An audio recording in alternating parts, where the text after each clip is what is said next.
Hello guys, আজকে গরুর মাংস রান্না করব। তো এগুলো বসানোর জন্য কি কি লাগতেছে এগুলো দিচ্ছি। এখানে হচ্ছে আদা রসুন বাটা, আজকে আমি রান্না করব, আমার আম্মু না। এখানে হচ্ছে পেঁয়াজের সাথে আবার আমার আম্মু লবণ দিয়ে দিচ্ছে একসাথে, তো এগুলো দিয়ে দিলাম। তারপর দিয়ে দিব গরুর মাংসের মশলা, পুরোটাই দিয়ে দিব। হাফ কেজির মতো আছে গরুর মাংস, এগুলো দিয়ে দিলাম। তারপর দিয়ে দেবো একটু হলুদ গুঁড়ো 1 চামচ হলুদ গুঁড়ো।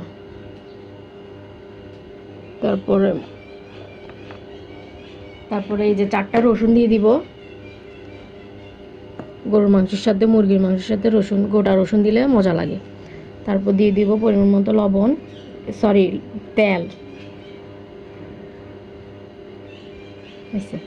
এখন একটু পানি দিয়ে দিব, অল্প দিব পানি দিয়ে মিক্স করে বসাই দিব। আর একটু দিই, এখানে এগুলো একটু মিক্স করে নিব। অবশ্য রানের মাংস আমার মজা লাগে না, হাড্ডির মাংসই মজা লাগে। তারপরে কি করা, খাইতে তো হবে।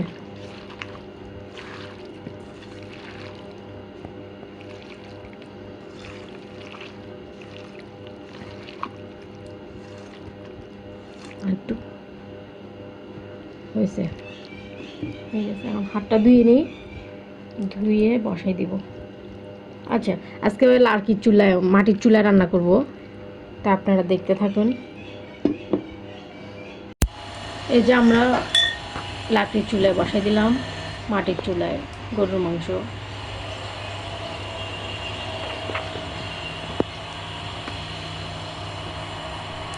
এই তো গরুর মাংস চুলায় বসাই দিছি। এখন আলু কেটে নিব, আলুগুলা গরুর মাংসের সাথেই দিব। দেখেন,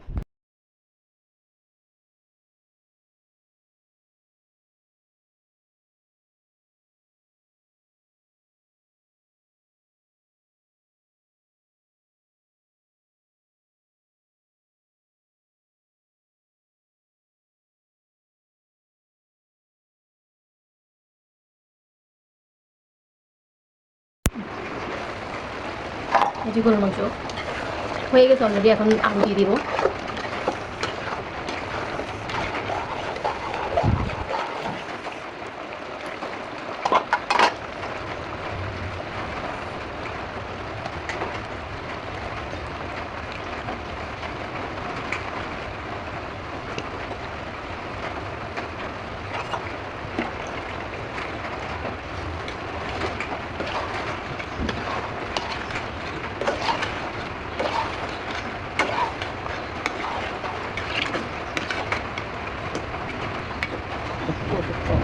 এখন ঢেকে দিব আর একটু কষানোর জন্য। আজকে তো মাটির চুলায় রান্না করতেছি, সেজন্য গ্যাসে একটু গরম পানি করে রাখছি। এখন গরম পানিগুলো দিয়ে দিব। ঠান্ডা পানি দিলে তরকারিগুলো একটু শক্ত হয়ে যায়, মাংস, তাই একটু গরম পানি দিয়ে দিব। এখন এই যে দিয়ে দিচ্ছি গরম পানি, একটু নেড়ে চেড়ে তারপর ঢাকা দিয়ে দিব। ঝোলে রাখবো, আলু তো ওই জন্য। তারপর কয়েকটা কাঁচামরিচ দিয়ে দিলাম। এই তো গরুর মাংস শেষ রান্না। এই তো এখন আমি শাক দিয়ে ফার্স্টে খেয়ে নিচ্ছি। শাক আমার কিন্তু অনেক ফেভারিট, তো সাথে শুকনো মরিচও নিয়েছি।